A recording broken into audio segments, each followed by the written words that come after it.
मुंबईमध्ये तुम्ही पाहिलं असेल, दोन भाऊ उद्धव साहेब आणि राज साहेब एकत्र आलेले आहेत. एकत्र आलो ते एकत्र राहण्यासाठी आलेलो. इथे तरुण किती आहेत जरा हात वरती करा. खैरे साहेब तुम्ही नाही. हेच मिंदेची टोळी. मी त्याला शिवसेना म्हणत नाही, शिवसेना म्हणजे एकच आहे, ती आपली शिवसेना उद्धव बाळासाहेब ठाकरे पक्ष आहे. जय महाराष्ट्र. सर्वप्रथम मी आपल्या सर्वांना उत्साह पाहतोय. मी एक पहिली विनंती करतो, सगळ्यांच्या हाताच्या मशाली तो थोड्या खालती घ्या. मशालाने थोडे बाहेर उभे राहा, थोडं मागे उभे राहा. तर आपलं निवडणूक चिन्ह हे आहे, पण हे जरा सांभाळून थोडी मागे चला. थोडी मागे. दादा तू वरती बसलाय, सांभाळून. इथे कोण आहे का? जय महाराष्ट्र. किती दिवस पाणी नाही आलंय? किती दिवस पाणी नाही आलंय? 11, 12. मग ही परिस्थिती अशीच पाहिजे की बदल घडवायचा? इथे तरुण किती आहेत जरा हात वरती करा. खैरे साहेब तुम्ही नाही. आता तुम्ही मला सांगा, गेल्या 3 वर्षामध्ये आपल्या शहरामध्ये एक तरी चांगल्या नोकरीची संधी आली आहे का? आली आहे? मग ही परिस्थिती अशीच ठेवायची की बदल घडवायचा? आपल्या शहरामध्ये जे तुम्ही डोक्यावर बसवलेले हे सत्ताधारी आहेत, त्यांच्या हातात गेले 3 वर्ष 29 महानगरपालिका आहेत महाराष्ट्रातल्या. मुंबई असेल, छत्रपती संभाजीनगर असेल, नाशिक आहे, पुणे आहे, ठाणे आहे, सगळं आहे.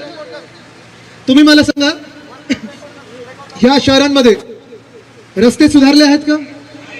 पाण्याची परिस्थिती चांगली झाली आहे का?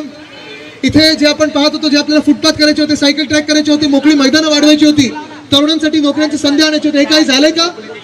मग ज्या कारणासाठी तुम्ही ह्या सरकारला निवडून दिलेला असाल, ज्या कारणासाठी निवडणूक आयोगाच्या आशीर्वादाने हे जे काही महायुतीचं भूत आपल्या डोक्यावर बसवलेलं आहे, हे सरकार पुढच्या काळात आपल्याला परवडणार आहे का? परवडणार आहे? किती आंदोलन आपण केली गेल्या 3 वर्षात. मला आठवतं ह्याच मार्गावरून आपण हांडा मोर्चा काढला होता. शेतकऱ्यांसाठी लबाडांना पाणी द्या आपण मोर्चा काढला होता. शेतकऱ्यांसाठी कर्जमुक्तीसाठी मोर्चा काढला होता. ह्यांचे सगळ्यांचे जे तुमच्या इकडचे मंत्री आहेत, पालकमंत्री असतील, मस्त व्हिडिओ येतात, बॅगांमध्ये पैसे असतात. हे पैसे तुमच्या हाती लागतात का? हे पैसे ह्यांचे स्वतःचे तरी आहेत का? मग हे पैसे येतात कुठून?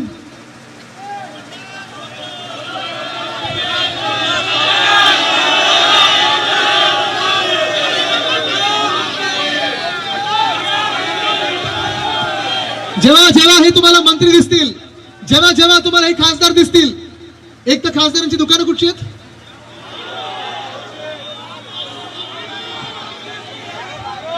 किती आहेत? 20. मागच्या वेळी मला 12 आठवतं, 8 कधी वाढले? आता ह्या दुकानावर तुम्हाला कोणाला नोकरी मिळाली का? आणि त्यांच्याकडे नोकरीला जाणार का आपण? त्या बॅगेत जे पैसे होते ते कोणाच्या हाती आलेत का? पण निवडणुकीच्या वेळी बरोबर कदाचित येतील, तुम्ही हात लावणार आहात. ही परिस्थिती आता बदलणं गरजेचं. मी एवढ्यासाठीच हे सांगत आहे, कारण आपला प्रचार तर सुरू झालेला आहे. मुंबईमध्ये तुम्ही पाहिलं असेल, दोन भाऊ उद्धव साहेब आणि राज साहेब एकत्र आलेले आहेत.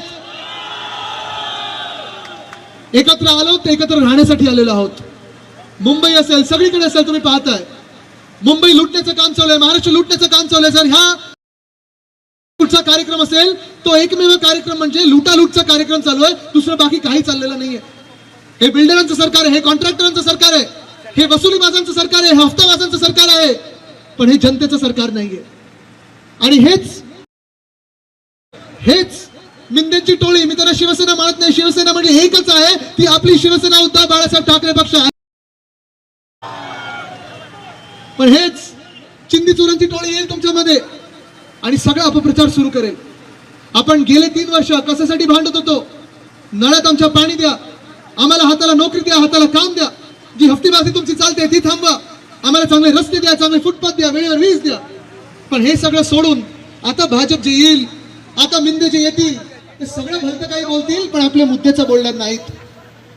जेव्हा ते तुम्हाला इथे तिथे काही भलतं सलतं बोलायला सांगतील, त्याला तुम्ही एकच प्रश्न विचारा, ठीक आहे तुम्हाला मत पाहिजे ना, तुम्ही 3 वर्ष सरकारमध्ये होतात, तुम्ही आम्हाला लुटलं कशाला, ह्याचं पहिलं उत्तर द्या. तुम्ही त्यांना आज हा प्रश्न विचारा, जर इथे फिरायला आले कोणी तुम्हाला दिसले की साहेब तुमच्या बॅगेमध्ये जे पैसे होते ते कोणाचे होते, कुठून आले आणि कुठे गेले, ह्याचं पहिलं उत्तर द्या. मग आमच्याकडे मत मागायला या. आणि जर फडणवीस साहेब आले इथे आणि त्यांनी तुम्हाला सांगितलं की मला मत द्या, 100% तुम्हाला अमुक देतो, तमुक देतो, मेट्रो देतो, भोग देतो, सगळं देतो, त्यांना सांगा फडणवीस साहेब सगळं सोडा, आम्हाला वेळेवर पाणी का नाही दिलं ह्याचं पहिलं आम्हाला उत्तर द्या. तुम्हाला आठवत असेल जेव्हा आपलं सरकार होतं, महाविकास आघाडीचं सरकार होतं, सुभाष देसाई साहेबांनी बाजूलाच ती ऑरिक सिटी काय बनवून ठेवली आहे. जगात एखादी चांगली सिटी असेल तसं इथे उद्योजक चांगले येतील, गुंतवणूक येईल असं शहर बनवून ठेवलं होतं. मी स्वतः इथे, मला आता पत्रकारांनी देखील विचारलं, त्यांना आठवण आहे आपलं सरकार असताना म्युन्सिपल कमिशनर आणि महापौरांसोबत रात्री आम्ही 1:30 वाजता 2 वाजता रस्ते चांगले कसे होत आहेत हे पाहायला जात होतो. अनेक गोष्टी आपण ज्या या शहरामध्ये करत होतो ती सगळी कामं ह्या भाजपवाल्यांनी आणि ह्यांच्या मिंदे सरकार असेल, भाजप सरकार असेल, बंद करून टाकली. आणि मग दाखवण्यासारखं काही नाही. मग काय सुरू करतात, जातीय गोष्टी सुरू करतात, धार्मिक गोष्टी सुरू करतात, आपल्यामध्ये हे तेढ निर्माण करण्याचा प्रयत्न करतात. त्यांना एकच सांगा की जी पोटं भरत नाहीत कारण आमच्याकडे नोकऱ्या नाहीत ना, त्याला जात नाहीये, धर्म नाहीये, बाकी काही नाही, भाषा नाहीये, हे आम्ही सगळे छत्रपती संभाजीनगरकर आहोत. आम्हाला नोकऱ्या का नाही दिल्यात ते तुम्ही सांगा, आम्हाला पाणी का नाही दिलं ते तुम्ही सांगा. आणि आपल्यावर टीका करतात, कोणीतरी आपल्यामध्ये प्रवेश केला म्हणून आपल्यावर टीका करतात. भाजपला पहिला प्रश्न जर विचारायचा असेल, कारण त्यांचं सुरू होतं बांगलादेशी घुसलेत, रोहिंग्या घुसलेत, हिंदू मुस्लिम म्हणून सुरू होतं. आज त्या भाजपवाल्यांना विचारा की पालघरमध्ये जे साधू हत्याकांड झालं त्याच्यातला प्रमुख आरोपी तुम्ही भाजपमध्ये का घेतलात, ह्याचं पहिलं उत्तर द्या. आणि मग आम्हाला धर्माचं आणि जातीचं सांगायला लागा. पण आज ही जी ताकद इथे एकवटलेली आहे, तरुणांची आहे, महिलांची आहे, जातपात धर्म समाज ह्याच्या पलीकडे जाऊन आपण सगळे छत्रपती संभाजीनगरकर म्हणून एक जी एकत्र ताकद म्हणून आलेलो आहोत, ह्याला हे भाजपवाले घाबरतात, या एकीला भाजपवाले घाबरतात. आज तुम्ही मला सांगायचं आहे, एकच उत्तर द्यायचंय, तुम्ही जी परिस्थिती आहे ती तुम्हाला मान्य आहे की बदल घडवायचा आहे.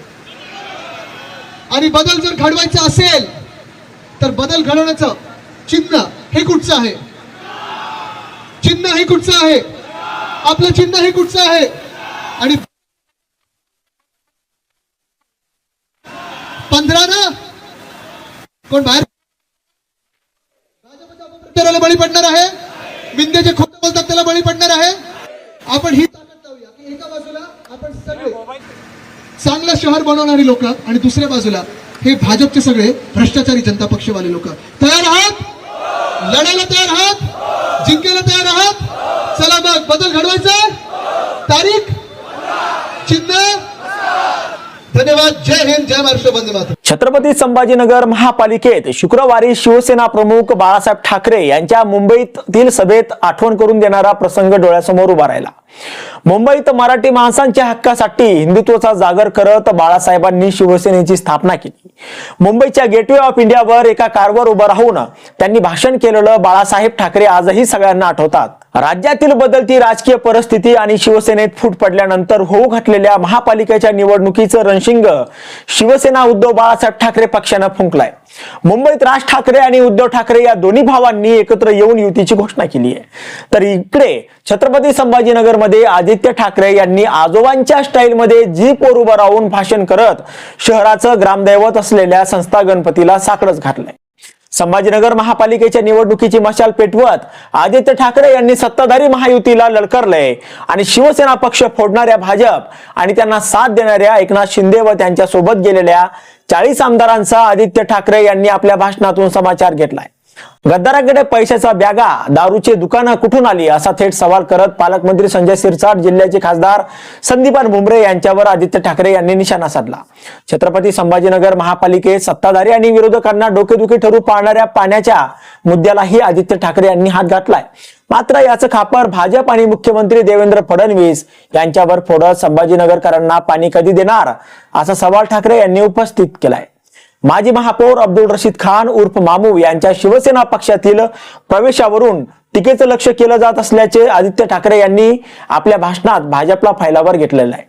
आधी तुमच्या पक्षात गुन्हेगारी किती वाढली आहे, भ्रष्टाचारी लोकांना तुम्ही प्रवेश का दिला याचं उत्तर द्या आणि मग आम्हाला हिंदुत्व शिकवा अशी भाजपमधल्या घोटाळेबाज मामूबद्दल बोला असा ठाकरे शैली टोला आदित्य ठाकरे यांनी लगावलाय.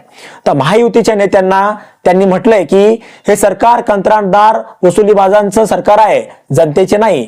मुंबई लुटण्याचा मनसुबा म्हणून पाडण्यासाठी मुंबईत राज आणि उद्धव हे दोन भाऊ एकत्र आलेले आहेत असं सांगत येत्या 15 तारखेला मशाल चिन्ह लक्षात ठेवून परिवर्तनासाठी मतदान करा असं आवाहन आदित्य ठाकरे यांनी केलंय. शिवसेनेत फूट पडल्यानंतर छत्रपती संभाजीनगरमध्ये कालपर्यंत पक्षाला गळती सुरू होती आणि अशा परिस्थितीतही शिवसेना उद्धव बाळासाहेब ठाकरे पक्षाचे आदित्य ठाकरे यांच्या उपस्थितीत शहरात मशाल रॅली काढत महापालिका निवडणुकीचे रणशिंग फुंकले.